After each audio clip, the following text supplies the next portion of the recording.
और वो तो मुश्क अंबर ज़ाफ़रान काफूर से बनी हैं, पाक पाकीज़ा हैं, कि जिनके चेहरे का नूर अल्लाह के नूर में से है। और सूरज को फिंगर टिप दिखा दें तो अल्लाह की कसम सूरज नजर नहीं आएगा। कि अल्लाह ने जो याकूत और मरजान से ज़्यादा खूबसूरत हूरे जन्नत में पैदा की हैं, इतनी खूबसूरत औरतें हैं कि उनकी पिंडलियों का गूदा भी उनकी खाल से नजर आता है, ऐसी शफाफ स्किन है उनकी। नहीं उन्हें छुआ होगा उनसे पहले न किसी इंसान ने और न किसी जिन ने।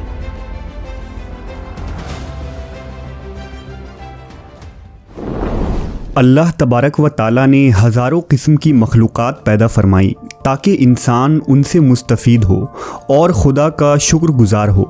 इस मादी दुनिया के अलावा भी इंसान के लिए अल्लाह ने दिल बहलाने वाली मखलूक़ात को पैदा फरमाया है ताकि दुनिया की तकलीफ़, मसाइब और आजमाइशों से थका हारा बंदा जिसने अल्लाह के हुक्म के आगे अपनी तमाम तर ख्वाहिशात कुर्बान कर दी, उसे वो मखलूक बतौर इनाम अता किया जाए।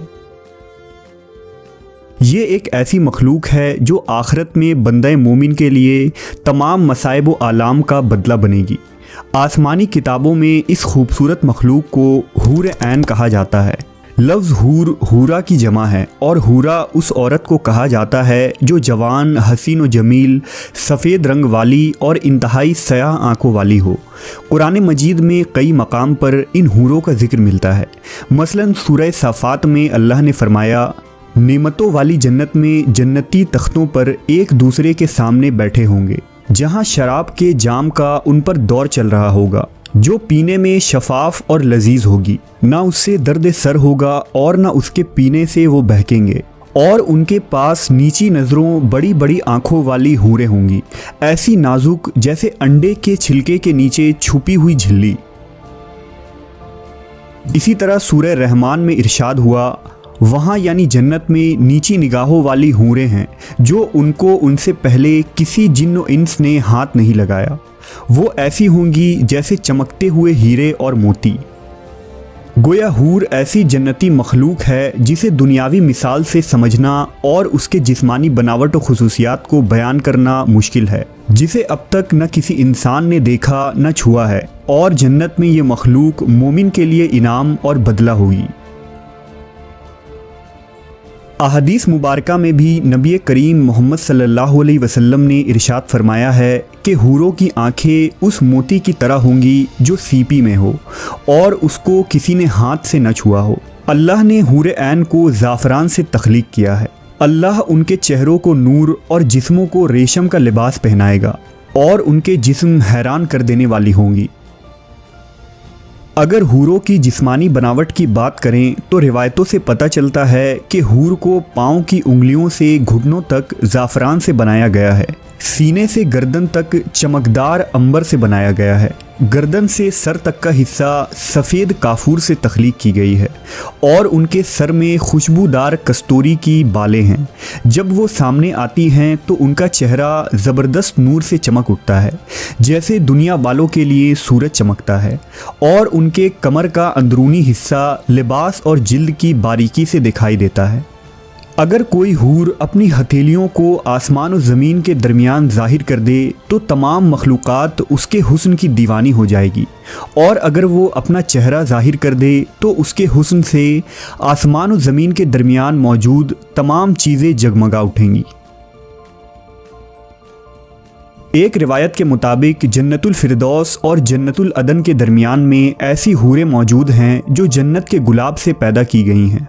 वो कभी सोती नहीं, कभी हामला नहीं होंगी, ना उन्हें हैज़ आती है और ना वो कभी बीमार पड़ती हैं। हूरों के भी कई अक़साम और नस्लें हैं और जन्नत के अलग अलग दर्जों में मुख्तलिफ़ अक़साम की हूरें रहती हैं। जैसा कि हज़रत इब्ने अब्बास ने फरमाया कि जन्नत में एक नहर है जिसका नाम बेदिख है। इस नहर के नीचे हूरें उगती हैं और ख़ूबसूरत आवाज़ में कुरान मजीद की तिलावत करती हैं और अल्लाह की हम्द व सना बयान करती हैं।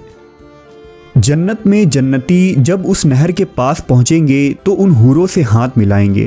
जब मर्द किसी हूर की कलाई को छुएगा तो वो हूर उसके पीछे चल पड़ेगी और उसकी जगह दूसरी हूर उगाएगी।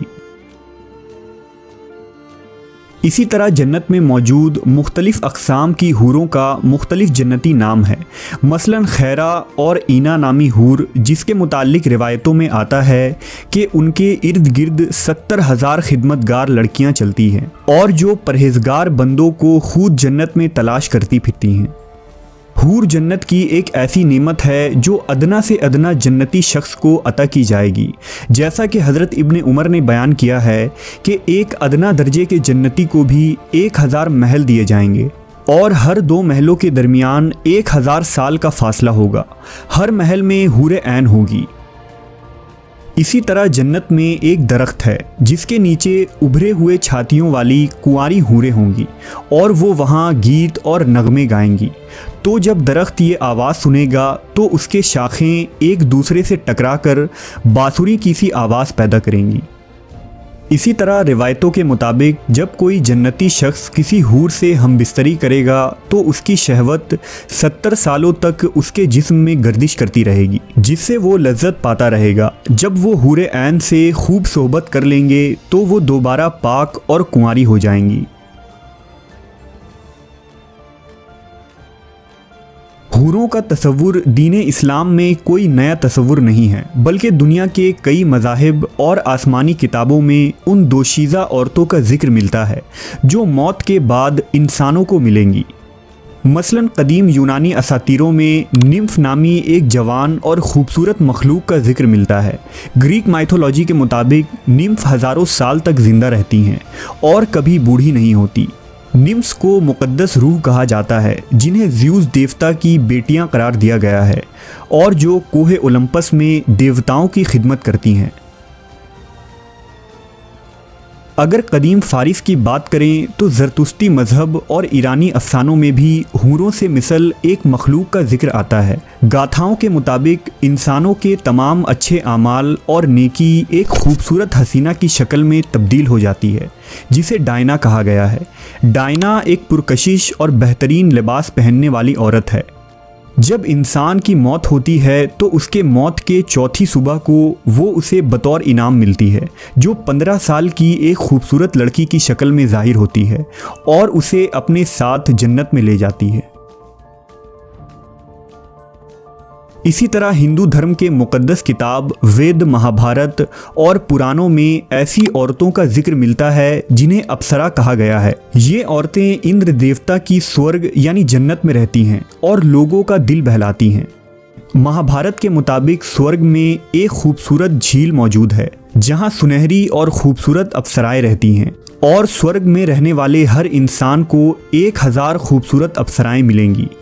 प्राशर स्मृति में लिखा है कि अगर कोई इंसान जंग करते हुए मारा जाए तो स्वर्ग की कई कुंवारी अप्सराओं के साथ उसे सोबत करने का मौका मिलेगा।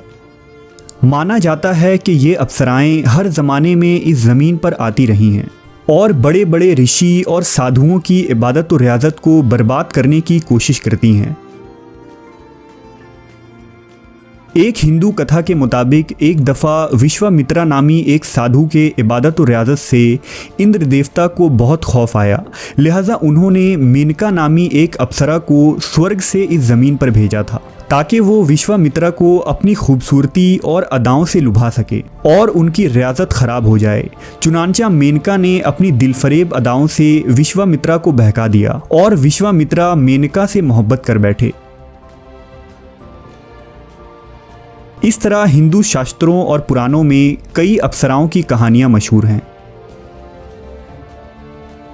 इन तमाम बातों से ये साफ होता है कि इस्लाम के अलावा दुनिया के कई बड़े बड़े मज़ाहिब में हूरों का तसव्वुर और तज़किरा मौजूद है, लेकिन इस्लाम मुखालिफ सोच रखने वालों को आज सिर्फ इस्लाम में ही हूरों के वजूद से परेशानी होती है।